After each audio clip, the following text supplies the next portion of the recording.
নবম শ্রেণীর ছাত্রছাত্রীরা দীর্ঘদিন লকডাউনে থাকার জন্যে তোমাদের স্বাভাবিক পঠন পাঠন বেশ খানিকটা শিথিল হয়েছে বলেই অনুমান। যদিও বিভিন্নভাবে বিভিন্ন শিক্ষকরা বিভিন্ন মাধ্যমে আমরা ক্রমাগত তোমাদের কাছে পৌঁছানোর চেষ্টা করে যাচ্ছি। আমি নবম শ্রেণীর গণিতের পাঠ নিচ্ছি। আজ আমাদের বিষয় তোমাদের জানুয়ারিতে ক্লাস শুরু হয়েছে। আশা করছি প্রায় সব স্কুলেই প্রথম 3টে অধ্যায় শেষ করে ফেলেছেন। আমি চতুর্থ অধ্যায় স্থানাঙ্ক জ্যামিতির ক্লাস শুরু করছি। তোমরা এতদিন গণিতে পাটিগণিত, বীজগণিত, জ্যামিতি এগুলো পড়তে অভ্যস্ত অষ্টম শ্রেণী পর্যন্ত। তো স্থানাঙ্ক জ্যামিতিটা তোমাদের কাছে একটু নতুন, যদিও পরবর্তীতে আমরা চূড়ান্ত পর্যায়ে আরও 2টো স্থানাঙ্ক জ্যামিতির অধ্যায় পাব। এটা প্রাথমিক অধ্যায়, অধ্যায় চতুর্থ, 4 নম্বর অধ্যায় তোমাদের বইতে। তো স্থানাঙ্ক জ্যামিতিটা ঠিক জ্যামিতি নয় এই কারণে, জ্যামিতি বলতে আমরা বুঝি বিভিন্ন ক্ষেত্রের পরিমাপ এবং তাদের সম্পর্কজনিত রসায়নের কথা। কিন্তু স্থানাঙ্ক জ্যামিতিটা হলো যে কোনো কণা বা কোনো বিন্দু বা কোনো সরলরেখা জমির কোন জায়গাটায় অবস্থিত সেটাকে নির্দিষ্ট করা। তো এই স্থানাঙ্ক 2 রকমের হয়, একটা দ্বিমাত্রিক, একটা ত্রিমাত্রিক। ধরো টেবিলের উপরে আমি একটা পেন রাখলাম, এই পেনটা টেবিলের ঠিক কোন জায়গাটায় আছে, এই পেনটা টেবিলের কোন জায়গাটায় আছে না, এই দুটোকে যদি আমরা অক্ষ বলি, মনে করো এক্স অক্ষ, ওয়াই অক্ষ, তাহলে এক্স অক্ষ থেকে 5 একক দূরে, ওয়াই অক্ষ থেকে 4 একক দূরে, তাহলে আমরা এই পেনটার অবস্থানটা জানতে পারছি। যদি পেনটাকে আমি এখানে রাখি বা এখানে রাখি, তখন এক্স অক্ষ থেকে 8 একক দূরে আর ওয়াই অক্ষ থেকে 1 একক দূরে।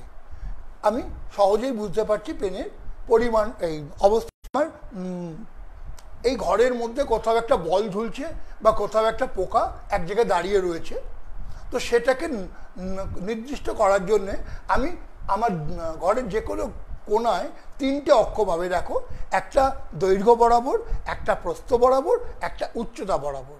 তার মানে এটাকে আমি নামকরণ যদি করি এক্স অক্ষ, ওয়াই অক্ষ ও জেড অক্ষ, তার মানে এক্স থেকে কত দূরে, ওয়াই থেকে কত দূরে, জেড থেকে কত একক দূরে, এটা মাপতে পারলে আমরা সেই বস্তুটির অবস্থানটা নির্ণয় করতে পারবো। স্থানাঙ্ক জ্যামিতিতে মূল কাজটা হলো যেই অর্থাৎ ভূমি বা জমি, এই জমিটি বা এই ক্ষেত্রের মধ্যে কোথায় বস্তুটির অবস্থান। এখন আমাদের এই অধ্যায়ে আমাদের শিখতে হবে যে কোনো জায়গায়, কোনো ছক কাগজে বা কোনো লেখচিত্রে বা কোনো সাধারণ টেবিল টপে 2টো বিন্দু থাকলে সেই বিন্দুর দূরত্ব কিভাবে বার করব। পরিভাষায় ডিস্টেন্স বিটুইন 2 পয়েন্টস। আমি মনে করি আমার কাছে 2টো বিন্দু আছে, আমি তোমাদের লেখাটা পরে দেখাচ্ছি, বুঝতে সুবিধে হবে। 2টো বিন্দু এ আর বি নিলাম। মনে করি এর স্থানাঙ্ক x1 y1, বি এর স্থানাঙ্ক x2 y2। x1 y1 মানে মূল বিন্দু থেকে x1 দূরে, y1 একক উপরে, তেমনভাবে বিটা x2 দূরে মূল বিন্দু থেকে এবং x অক্ষ থেকে y2 একক উপরে। তো এই x1 y1 এর দূরত্ব কি করে পাবো? আমার বোর্ডে ছবিটা দেখতে পাচ্ছ। এ বিন্দুর এর স্থানাঙ্ক বা কোঅর্ডিনেট x1 y1, বি বিন্দু তার স্থানাঙ্ক x2 y2। আমাকে এই দূরত্বটা মাপতে হবে। সবুজ দাগটা এ বি কত, এ বি কত। আমি এ বিন্দু থেকে একটা লম্ব টানলাম অক্ষের উপরে এবং বি বিন্দু থেকে আরেকটা লম্ব টানলাম। এ থেকে বি বিন্দু থেকে যে লম্বটা টেনেছি, তারপরে এ থেকে আরেকটা লম্ব টানলাম এপি। তাহলে এ পি বি একটা সমকোণী ত্রিভুজ। তোমরা জানো সমকোণী ত্রিভুজ কাকে বলে? যে ত্রিভুজের একটা কোণ 90 ডিগ্রি অন্তত হয়, একটা কোণ 90 ডিগ্রি, অন্য দুটো কোণ 90 ডিগ্রির থেকে কম। তো এই যে এ বিপি সমকোণী ত্রিভুজ হলো, এখান থেকে আমার এ বির মানটা বার করতে হবে। তো এটার জন্য আমরা পিথাগোরাস উপপাদ্য, তোমরা পিথাগোরাস উপপাদ্য জানো? হ্যাঁ, পিথাগোরাস উপপাদ্যের সহায়তা নেব। পিথাগোরাস উপপাদ্যে বলছে অতিভুজের স্কোয়ার ইকুয়াল টু ভূমি স্কোয়ার প্লাস লম্ব স্কোয়ার। এখানে অতিভুজ এ বি, তারপরে A B equal to root over AP plus root over BP square, root over AP square plus BP square. তো এপির মান কত না এইটুকু x1, এতটা x2, তার মানে এইটুকু x2 মাইনাস x1, অর্থাৎ AP x2 minus x1, BP y2 minus y1, এতটা y2 y1, y2 minus y1। তাহলে AB equal to root over x2 minus x1 square plus y2 minus y1 square. যখন আমাদের কোনো দূরত্ব নির্ণয় করতে হবে, এই সূত্রটা, এই ফর্মুলাটা মাথায় রাখতে হবে, AP equal to x2 minus x1 whole square plus y2 minus y1 whole square. আবার বলি, দূরত্ব AP equal to x2 minus x1 whole square plus y2 minus y1 whole square. মানে পরিষ্কার কথায় এক্সের দুটো মান তার অন্তরের বর্গ এবং ওয়াইয়ের দুটো মানের অন্তরের বর্গকে যোগ করে তার বর্গমূল করা। আমি একটা উদাহরণ দিই, তোমাদের বইতে দেখো, কোষে দেখি 4,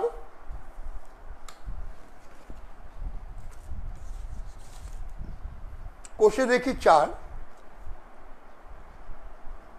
প্রশ্ন 1-এর 1, মূল বিন্দু থেকে দূরত্ব, মূল বিন্দু থেকে দূরত্ব দিয়ে 1 নম্বরে 1-এর 1-এ প্রশ্নটা দেওয়া আছে, বিন্দুটা 7 মাইনাস 24, তো 7 মাইনাস 24, 7 মাইনাস 24 মানে এক্স অক্ষের দিকে 7 এবং ওয়াই অক্ষে মাইনাস 24 মানে নিচের দিকে।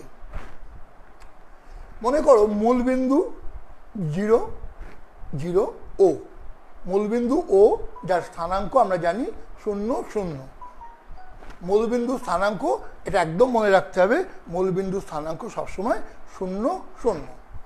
আর যে বিন্দুটা প্রদত্ত সেটা মনে করি পি, পি বিন্দু প্রদত্ত স্থানাঙ্ক 7 মাইনাস 24। তাহলে আমাদের নির্ণেয় দূরত্ব কত হবে? ওপি, ওপি বার করতে হবে। ওপি সমান ওই ফর্মুলাটা নিলাম, সূত্রটা x2 minus x1 square plus y2 minus y1 স্কোয়ারের রুট ওভার x2 মানে 7 minus 0 whole square plus minus 24, খেয়াল রাখবে, minus 24 minus 0 whole square, 7 minus 0 7, 7 square, minus 24 minus 0 minus 24 square. তো মাইনাসের কোনো কিছু বর্গমূল করলে সেটা প্লাস হয়ে যায়, ওই জন্যে আমি প্লাস 24 স্কোয়ার লিখলাম। মাইনাস 2 গুণ মাইনাস 2 মানে মাইনাসে মাইনাসে প্লাস 4, প্লাস 2-এরও যেমন বর্গ প্লাস 4, মাইনাস 2-এরও বর্গ প্লাস 4, মাইনাস 4 নয়, কখনোই নয়। সমান সমান 7 স্কোয়ার 7 স্কোয়ার 49 প্লাস 24 স্কোয়ার 576 576।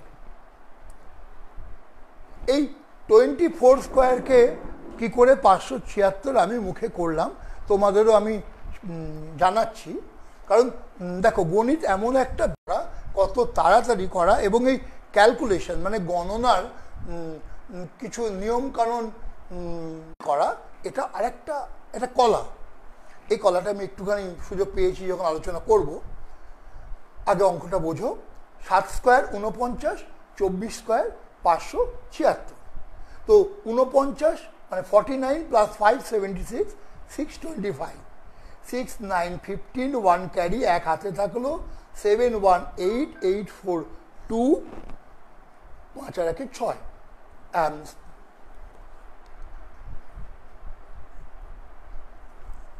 6 625 625-এর বর্গমূল করলে প্লাস মাইনাস 25।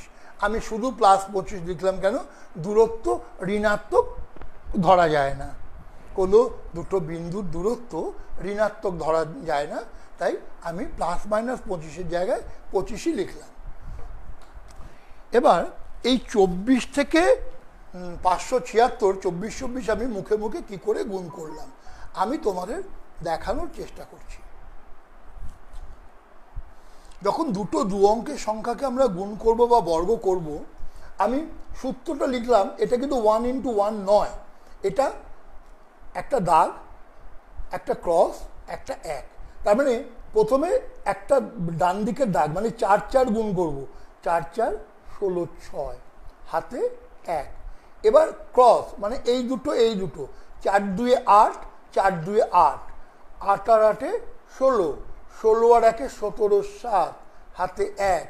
এবার বাদিকেরটা 2 2 4 আর হাতের 1 5 576। এভাবে আমরা গুণগুলো আমাদের রাফ খাতা ব্যবহার না করে বা খাতার পেছন দিকে, আর পরীক্ষার সময় কখনোই খাতার পেছন দিকে রাফ করবে না, কারণ এতে সময় নষ্ট এবং মনোসংযোগ নষ্ট হয়। খাতার একটা পাশে বা একটা পৃষ্ঠাই আলাদা করে এই খসড়ার জন্য রেখে দিতে পারো, কারণ আমরা কতটা অঙ্ক করতে পারলাম কতটা না পারলাম তার মূল্যায়ন হলো আমি পরীক্ষায় কতটা নম্বর আমার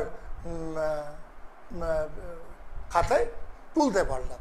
তো সেটার জন্য আমাকে কোনো জানা জিনিস, কোনো পারা জিনিস পরীক্ষার খাতায় ভুল করে আসা যাবে না। এবার আমরা আরেকটা উদাহরণ দিই, সময় আছে তো? দেখতেই পাচ্ছ আমি শ্রেণীকক্ষে আমরা যেরকম ব্ল্যাকবোর্ডের সুবিধে পাই সেটা এখানে নিতে পারছি না, তাই আর এই লকডাউনের বাজারে সেটা সম্ভবও না।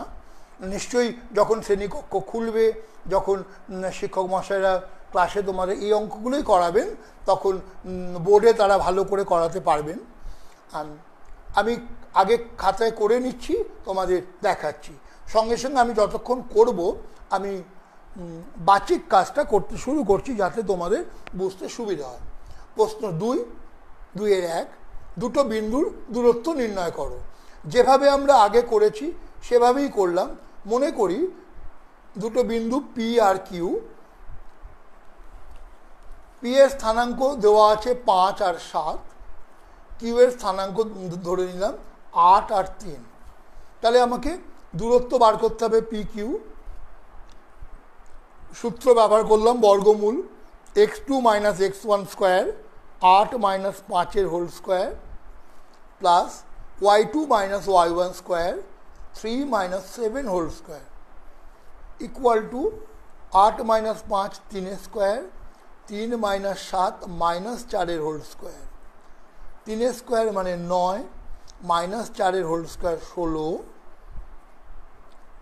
রুট ওভার 25 মানে 5 একক। এই কথাটা লিখতে হবে। এখানে সেন্টিমিটার, মিটার, ইঞ্চ, টাকা, পয়সা, ডলার কিচ্ছু নয়।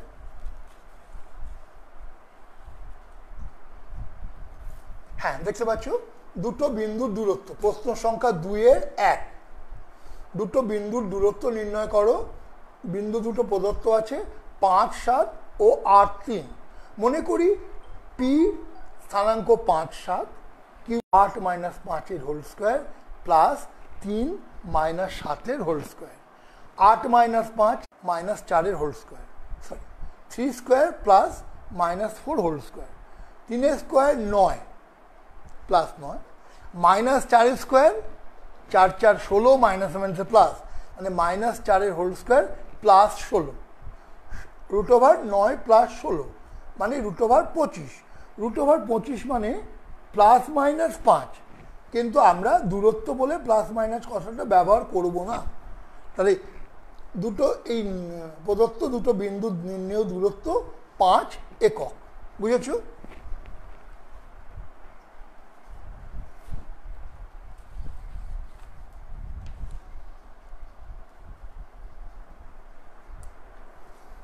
প্রশ্ন সংখ্যা 3, বইটা হাতের কাছে রাখো আর একটা হিসাব করার জন্য একটা খাতা হাতের কাছে রাখলে সুবিধা হবে। হ্যাঁ, দেখো এবার নিজেরা চেষ্টা করো, এটা করা যায়।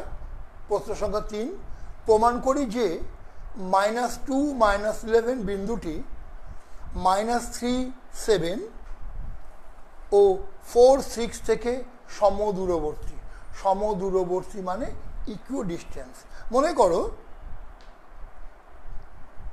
P = তোমরা লিখতে পারো তোমাদের খাতায়, বইটা খোলা আছে, কষে দেখি 4, প্রশ্ন সংখ্যা 3, P = P স্থানাঙ্ক -2 -11, M -3 + 7 এবং তৃতীয় বিন্দুটা মনে করো N 4 6।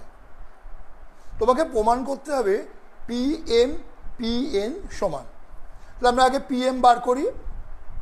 PM সেই দূরত্বের ফর্মুলা যেটা আমরা পিথাগোরাস থেকে পেয়েছি, -3 -2 মানে +2 হোল স্কোয়ার প্লাস 7 -11 মানে +11 হোল স্কোয়ার।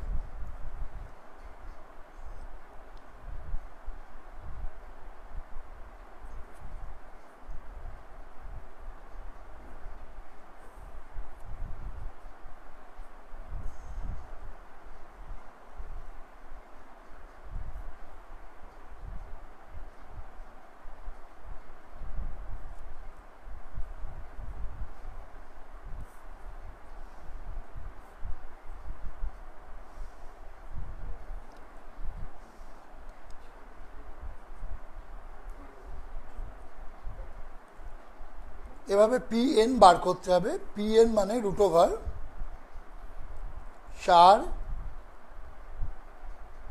+ 2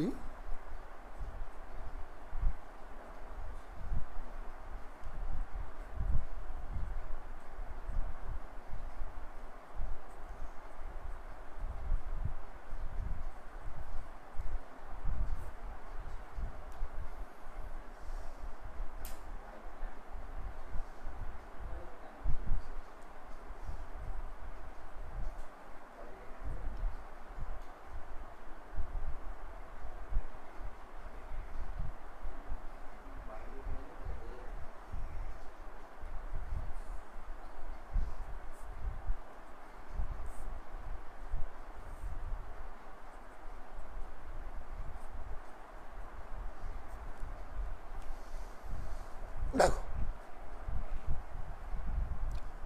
প্রশ্নটা কি ছিল? প্রশ্নটা ছিল প্রমাণ করি যে -2 -11 বিন্দুটি -3 7 ও 4 6 থেকে সমদূরবর্তী। মনে করো প্রথম বিন্দুটি এটা P -2 -11, দ্বিতীয় বিন্দু মনে করো M করি PM সেই দূরত্বের সূত্র দিয়ে -3 -2 -3 মানে +2 -3 + 2 এর হোল স্কোয়ার এবং 7 7 -11 দ্যাট ইজ 7 + 11 হোল স্কোয়ার, -3 + 2 -1 এর হোল স্কোয়ার, 7 7 + 11 18 হোল স্কোয়ার, -1 এর হোল স্কোয়ার +1 18 স্কোয়ার 224। ওইভাবে করলাম 24-এর মতো। দেখো 8 8 64 6 ক্যারি, 8 1 8 8 1 8 8 8 16 6 22 2 ক্যারি 1 1 1 2 1 1 1 1 2 225 মানে 15 √225 15। pn equal to 4 plus 2 whole square plus 6 minus 7 plus 11 whole square, 6 square plus 17 square, 36 plus 289, 325, এটাও 325, 324. pm equal to pn equal to root over 325. তার মানে P বিন্দু থেকে প্রদত্ত এম ও এন বিন্দু সমদূরবর্তী। আরও দুটো অঙ্ক আছে, এগুলো আমি করব না, তোমরা অঙ্কটা লিখে নাও, আমি বলে দিচ্ছি কিভাবে তোমরা এর সমাধানগুলো করবে।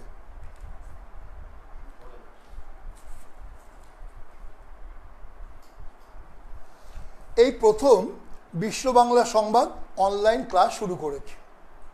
যারা ফেসবুকে পড়াশোনার ক্লাসটি পুরো দেখার সুযোগ পাবে না, তারা বিশ্ব বাংলা সংবাদের ইউটিউব চ্যানেলে পরেও এই ভিডিওটা দেখে নিতে পারবে। কারণ আমাদের রাজ্যে প্রায় 56,000 এর উপর মাধ্যমিক স্তরের বিদ্যালয় রয়েছে। তো লকডাউনের সময় সবাই হয়তো এই মুহূর্তে দেখে উঠতে পারছো না, কারণ অনেকের নেট কাজ করছে না, বা অনেকে ঠিক সময় মতো তোমার বন্ধুরা নিতে পারেনি।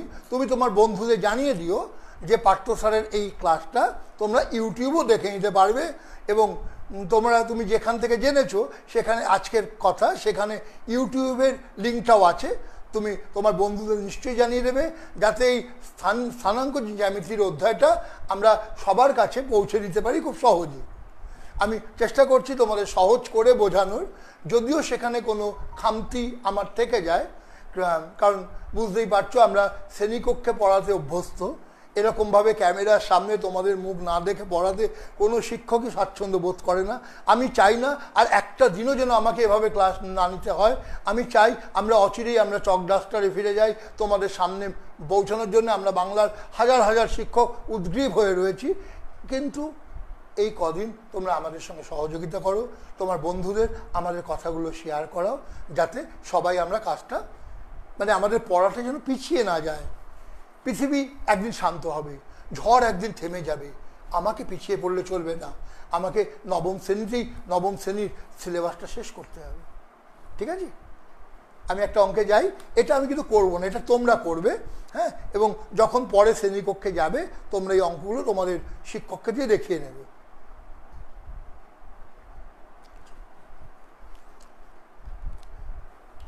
প্রশ্ন 4, হিসাব করে দেখি y এর মান কি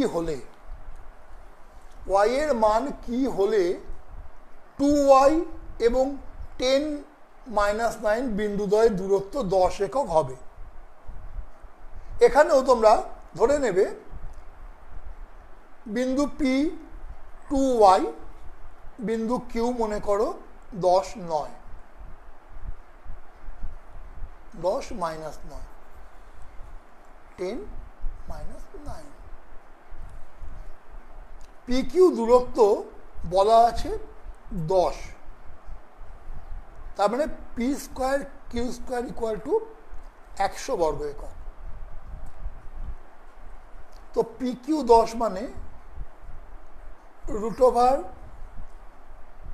QP এর দূরত্ব 10 - 2 8 square plus -9 - y whole square equal to 10। আবার দেখো P 2y Q 10 - 9 দেওয়া আছে বিন্দুদ্বয়ের দূরত্ব 10, তার মানে PQ 10 একক, P স্কোয়ার Q স্কোয়ার 10 10 = 100। তাহলে এই রুটটা আর করতে হবে না, এই 8 স্কোয়ার প্লাস এই নিচের রাশিটা এটাই 100 লিখতে পারবে। Root over 8 square plus -9 - y whole square equal to 10। এখান থেকে সমাধান করে তোমাদের y এর মানটা বার করতে হবে। ঠিক আছে, কারণ আমি একটা ক্লাসেই এই অধ্যায়টাকে শেষ করতে চাইছি, যাতে আগামী দিনে তোমরা এর পরের লেখচিত্র বা লেখচিত্র হয়তো কোনো শিক্ষকের পক্ষে এরকম করে করানো সম্ভব হবে না, তাহলে তার পরের অধ্যায় 6 সহজ সমীকরণ, সেটা যারা অন্যরা শুরু করতে পারে। আমি অধ্যায়টাকে শেষ করে না যেতে পারলে পরের যিনি ক্লাস নেবেন তার পক্ষে এখান থেকে করা মুশকিল হবে, উনি একটা নতুন অধ্যায় শুরু করতে পারবেন। প্রশ্ন 10, এটা একটু অন্যরকম অঙ্ক। দেখতে পাচ্ছ লেখাটা সবুজ কালি দিয়ে লেখা। 0 এই ও এ বি তিনটে বিন্দু দেওয়া আছে। 0 স্থানাঙ্ক 0 0, ওই ও এর স্থানাঙ্ক 0 0, এ এর স্থানাঙ্ক 4 3 4 3 এবং বি এর স্থানাঙ্ক 8 6। বিন্দু তিনটি সমরেখা কিনা হিসেব করে লিখি। এটা দেখবে তোমাদের পাঠ্যপুস্তকে ও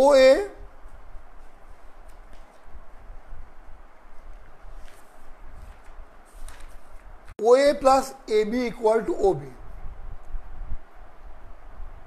এবার সমরেখক কি আমি একটু বলি।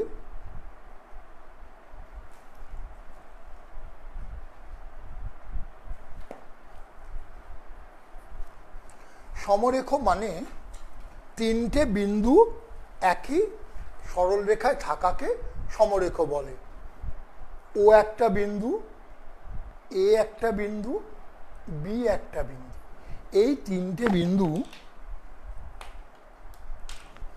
এই তিনটে বিন্দু যদি সমরেখায় থাকে তাহলে ও এ আর এ বির যোগফল ও বির সঙ্গে সমান হবে। যদি আমরা ও এর দূরত্ব বার করে এ বির দূরত্ব বার করে ও বির দূরত্বের সমান প্রমাণ করতে পারি, তাহলে বোঝা যাবে এই তিনটে বিন্দু ও এ আর বি একই সরল রেখায় আছে বা সমরেখ। এবার ও এর আমি করছি না, ও এ তোমরা দূরত্ব বার করবে। ও এর স্থানাঙ্ক 0 0, এ এর স্থানাঙ্ক 4 3। যেমনভাবে সূত্র দিয়ে দূরত্বের সূত্র দিয়ে আমরা করলাম 4 - 0 whole square, 3 - 0 whole square root over করে, এবং পরে এ বিটাও বার করতে হবে, ও বিটাও বার করতে হবে।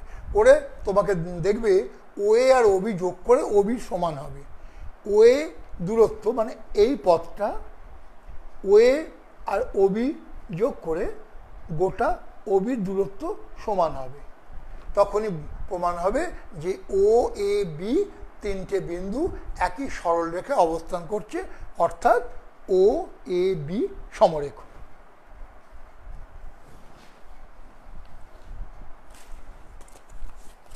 আজকের পাঠের আমাদের শেষ অঙ্ক। এটা করতে পারলে বোধহয় এই অধ্যায়টাকে শেষ করা যাবে।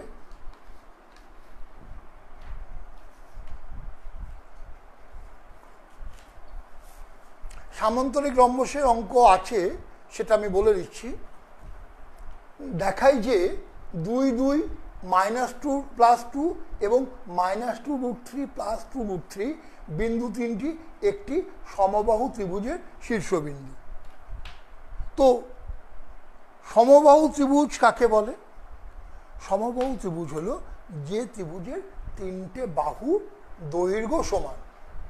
তো এখানে তিনটে বিন্দুকে তিনটে নাম দিয়ে দাও, এ বি সি। এ বির একটা দূরত্ব হবে দূরত্বের ফর্মুলা দিয়ে, বিসির একটা দূরত্ব হবে এবং এসির একটা দূরত্ব বার করা যাবে। যদি A B, BC R C এ তিনটে দূরত্ব সমান হয়, তাহলে প্রমাণ করা যাবে যে এ বি সি ত্রিভুজ বিন্দু তিনটি একটি সমবাহু ত্রিভুজের শীর্ষবিন্দু। শীর্ষবিন্দু বলতে এই ত্রিভুজের বিসি রেখার এটা বি শীর্ষবিন্দু, এ শীর্ষবিন্দু এবং সি শীর্ষবিন্দু। এগুলো তোমরা সপ্তম শ্রেণীতেই পড়েছো, শীর্ষবিন্দু ত্রিভুজের কাকে বলে।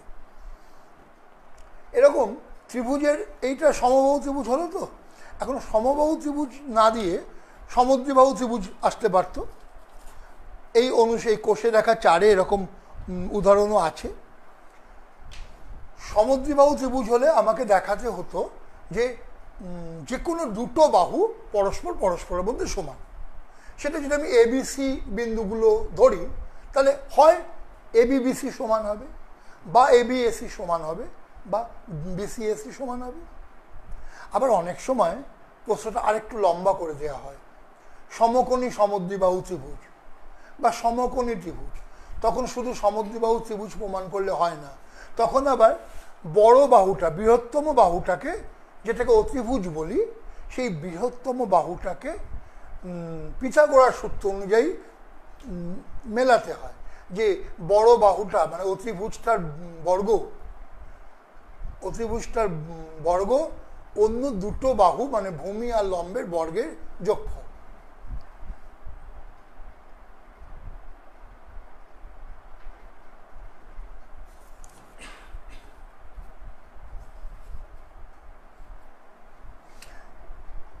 তাহলে সমকোণী সমদ্বিবাহু ত্রিভুজ হলে আমাকে প্রমাণ করতে হবে, প্রথমে সমদ্বিবাহু ত্রিভুজটা প্রমাণ করে নিলাম। ধরো এ বি সি 3টে বাহু,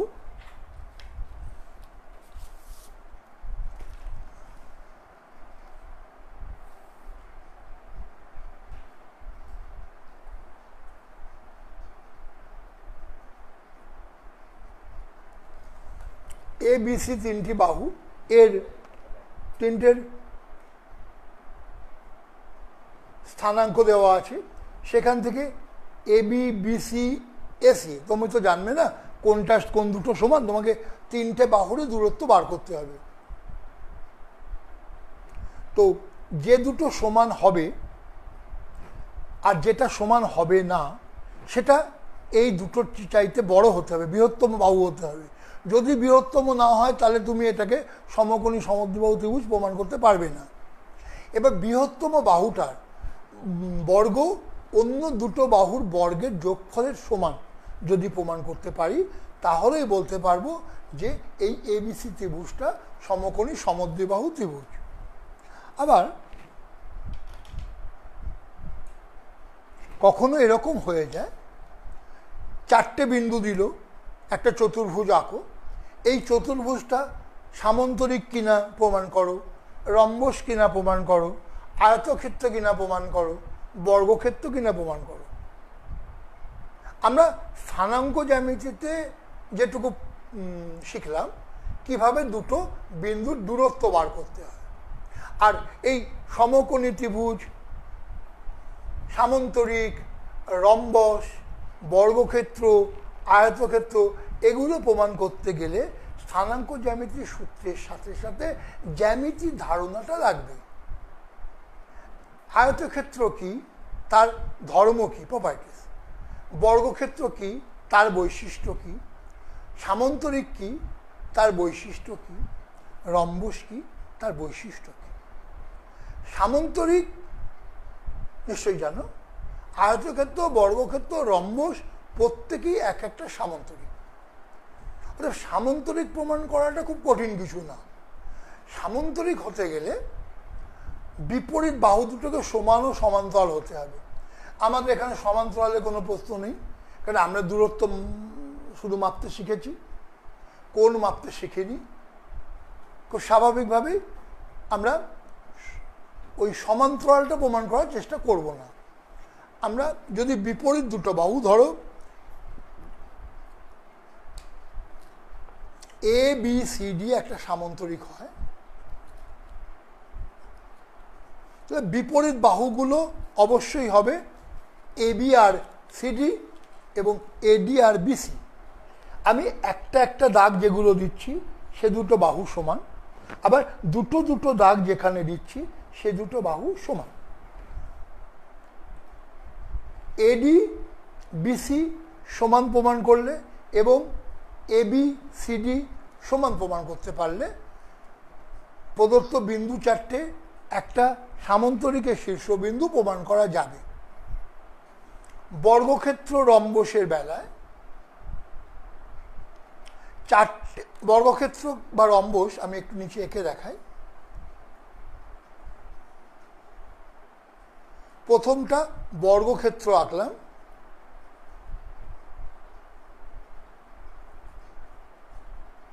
পরেরটা রম্বস আঁকলাম। বর্গক্ষেত্রে ABCD যেমন সমান সামান্তরিকের ধর্ম মেনে, তেমনি অন্য দুটো বাহুও সমান, চারটে বাহুই সমান। রম্বসের ক্ষেত্রেও তাই, চারটে বাহুই সমান। এবার একটা আয়তক্ষেত্র করি লাল দিয়ে।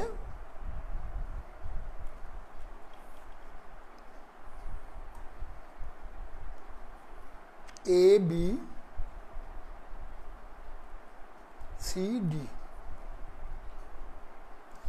আয়তক্ষেত্রের ক্ষেত্রে সামান্তরিকের মতো বিপরীত বাহু দুটো সমান হবে, কিন্তু বর্গক্ষেত্র আয়তক্ষেত্রে প্রত্যেকটা কোণ সমকোণ।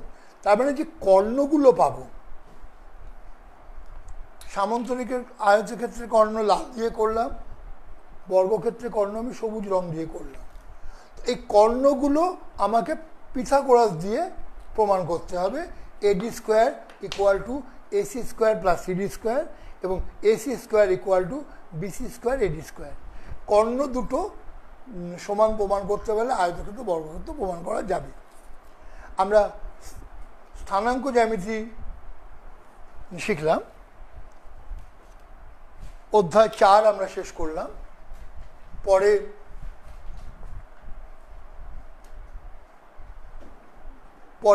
পরের অধ্যায় তোমাদের লেখচিত্র। লেখচিত্র হয়তো এভাবে অনলাইনে বোর্ড ছাড়া করানো যাবে না, বা গ্রাফ খাতা ছাড়া, শুধু ব্ল্যাক বোর্ড হলেই হবে না। মানে একটা বোর্ড তোমাদের বিদ্যালয়ে আছে দেখেছো, বোর্ডের গায়ে ছক করা থাকে, সেগুলো লেখচিত্র সম্বলিত বোর্ড বলে। সেই বোর্ডগুলো ছাড়া লেখচিত্র করানো অসুবিধে হবে। হয়তো অনলাইনে তোমাদের পরবর্তী ক্লাস চলবে অধ্যায় 6 সহজ সমীকরণ। আমি সহজ সমীকরণ এখন করাচ্ছি না, কিন্তু সহজ সমীকরণ কাকে বলে? সহজ সমীকরণ হলো এখানে দুটো চলরাশি থাকবে, যাকে পরিভাষায় বলে ভেরিয়েবল। টু ভেরিয়েবলস আর দেয়ার, মানে দুটো চলরাশি থাকবে। সচরাচর প্রচলিত হলো এক্স আর ওয়াই।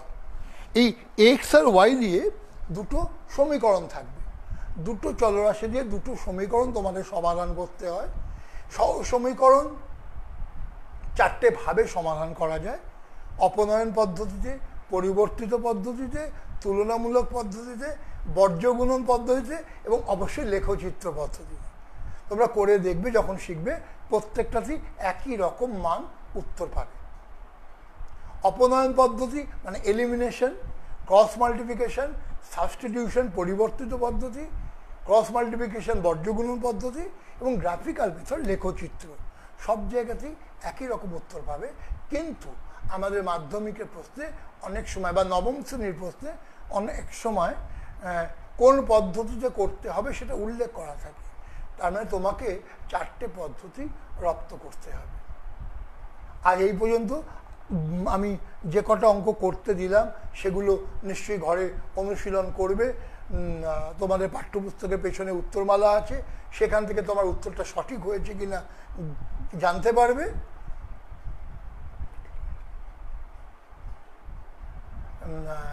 তোমরা জানতে পারবে। আর যেখানে বুঝতে পারবে না বা যেটা করতে পারবে না সেটা তোমাদের অপেক্ষা করতে হবে, কারণ এখানে আমাদের কোনো কমিউনিকেশন নেই। আমি তোমার কথা শুনতে পাচ্ছি না, তুমি শুধু আমাকে দেখতে পাচ্ছ, আমার কথা শুনতে পাচ্ছ, আমি তোমার কথা শুনতে পাচ্ছি না। তো ন্যাচারালি খুব স্বাভাবিকভাবেই আমি তোমার কোনো প্রশ্ন থাকলে আমি উত্তর দিতে পারবো না। তোমার প্রশ্ন থাকলে যখন বিদ্যালয় লকডাউনের পরে খুলবে, সেই লকডাউনের পরে যখন খুলবে তখন তোমাকে বিদ্যালয়ের শিক্ষকদের সাহায্য নিতে হবে।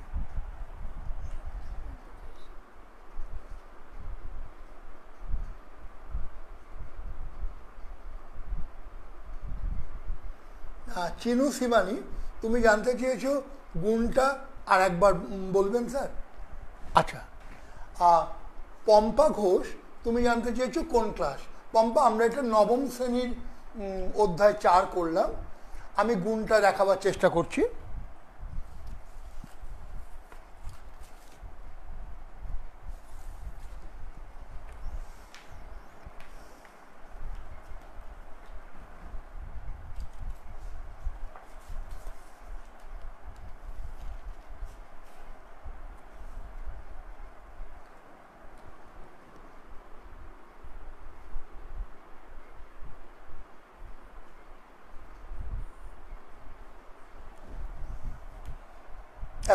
এই গুণটা দিলাম, 32কে 21 দিয়ে গুণ করা। এটা আমরা কিভাবে করি? প্রচলিতভাবে 1 দিয়ে আগে 32কে গুণ করি, তারপরে 2-এর তলায় একটা ছোট্ট ক্রস চিহ্ন দিই, তার মানে এককের ঘরে, তারপরে 2 দিয়ে গুণ করে 4কে দশকের ঘরে, 6কে শতকের ঘরে লিখি। তো আমি এটা 2 সংখ্যার গুণ করাচ্ছি, 3 সংখ্যারও দেখাবো, তাহলে না হলে এই ব্যাপারটা পরিষ্কার হবে না। আমি সূত্রটা বলেছিলাম, একটা দাগ, একটা ক্রস দাগ, আবার একটা বাঁধি। এইটা মানে তোমাকে এই কলমটাকে গুণ করতে হবে, 2 × 1 2। বোঝা গেছে? হাতে কিছু নেই, মানে ক্যারি ফরওয়ার্ড কিছু নেই। এবার ক্রস, ক্রস মানে এইটা 2 আর 2 3 আর 1, 2 2 যা 4, 2 2 4, 3 1 3, 4 আর 3 7। এবার বাঁদিকের একটা দাগ মানে 3 আর 2কে গুণ করে 6 লিখে দিতে হবে। আমি ট্র্যাডিশনাল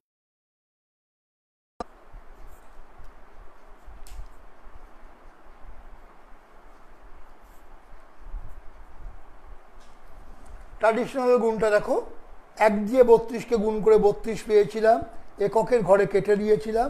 2 দিয়ে 32কে গুণ করে 64 পেয়েছিলাম। 2 4 3 7, 672। এখানেও আমি 672 পেয়েছি। এবার যদি আমি 3 সংখ্যা দিয়ে গুণটা করি, তখন কিন্তু সূত্রটা পাল্টাবে। 1টা 2টো 3টে, জায়গা কমে গেল, 1টা 2টো 3টে 2টো 1টা। একটা উদাহরণ নিই, 1 2 1 1 1 1।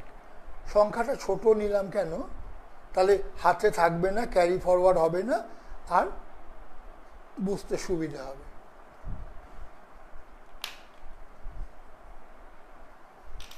আগে যখন দুটো সংখ্যায় করেছিলাম, সূত্রটা ছিল 1 2 1। যেহেতু দুটোই হায়েস্ট, দুটো সর্বোচ্চ, সেজন্য 1 2 1। যখন 3টে সংখ্যা দিয়ে 3টে সংখ্যার গুণ করছি, তখন 1 2 3, 3 সর্বোচ্চ বলে 3 পর্যন্ত যাবে, আবার পেছন দিকে যাবে 3 2 1। বুঝেছ? বাঁদিকে একটা, প্রথমটা 1 1 1 1 1 1, পরে দুটো মানে 2 1 1 1, 2 1কে 2, 1 1কে 1, 2 আর 1কে 3, 2 1কে 2, 1 1কে 1, 2 আর 1কে 3। তারপরে 3টে, 1 1কে 1, 1 1কে 1 2, আর 2 1কে 2 4। তারপরে বাঁদিকে দুটো, 1 1কে 1, 2 1কে 2, 2 আর 1কে 3। তারপরে বাঁদিকের 1, 13,431। এখানে প্রশ্ন হলো, যদি 3 অঙ্ককে 2 অঙ্ক দিয়ে গুণ করতে হতো, তখন আমরা কি করতাম? ধরো 145কে 56 দিয়ে করতে হতো, তাহলে কি স্যার আমি গুণটা করতে পারবো না? খুব সহজে পারবো। আমি শতকের ঘরে একটা শূন্য বসিয়ে নেব, তাহলে আমার গুণটা হবে 145কে 056 দিয়ে, এই সূত্র অনুযায়ী। এই সূত্রটা যদি তোমরা অনুশীলন করতে পারো, দেখবে 5টা 6টা 7টা সংখ্যা দিয়ে 7টা সংখ্যার গুণ অনেক সহজে করা যাবে।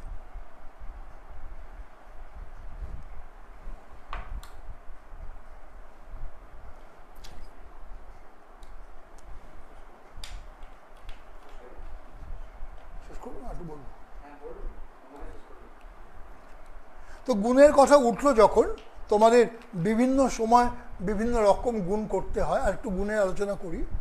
ধরো 99, 99কে আমি যে কোনো 2 অঙ্ক সংখ্যা দিয়ে গুণ করলাম।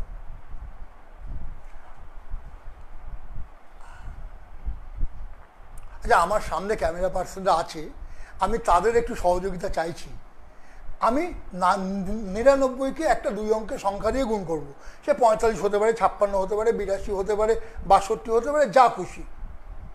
তোমরা আমার কথা শুনতে পাচ্ছ?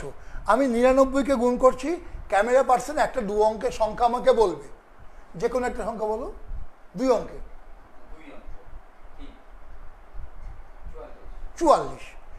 আমাকে 99কে 44 দিয়ে গুণ করতে হবে। আমি 99কে 44 দিয়ে গুণ করে 43 56 পাবো। 4356 আমি বোঝাবো, তোমরা একটু গুণটা করে নাও। 99 × 44, 99কে 44 দিয়ে গুণ করে আমি বলছি আমি 43 4356 পেয়েছি। দেখো আমরা 9-এর নামটা জানি তো, 9-1কে তোমাকে যদি জিজ্ঞেস করবো 9-1কে কত, তুমি বলবে 9-1কে 9, 9 2 18, 3 9 27। আমরা যদি এভাবে না বলে বলি 9 × 1 মানে 10-এর থেকে 1 কম, তাহলে সেটাই তো নয়। 9 × 5 মানে 50-এর থেকে 5 কম, তাহলে তো 45।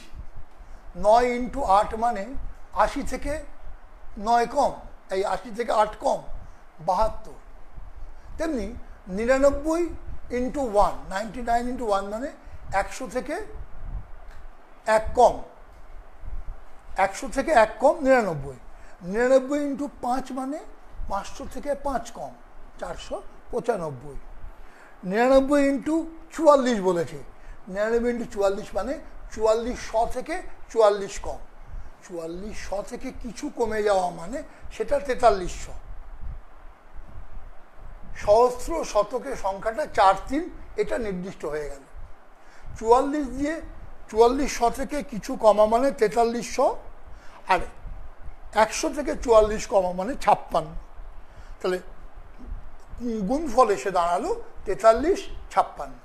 তেমনি 99কে যদি 62 দিয়ে গুণ করি, তার মানে 62 × 99 6100, আর 99 100 থেকে 62 কমলে 38, তার মানে 6138। খুব সহজে 99 কেন 999 9999 গুণ আমরা এভাবে করতে পারি। তোমরা সবাই ভালো থেকো, কেউ কোনোভাবেই বাড়ি থেকে বেরিও না, বড়দের বাড়ি থেকে বেরোতে দিও না। সরকার যতদিন পর্যন্ত বাড়িতে থাকতে বলছে থাকবে।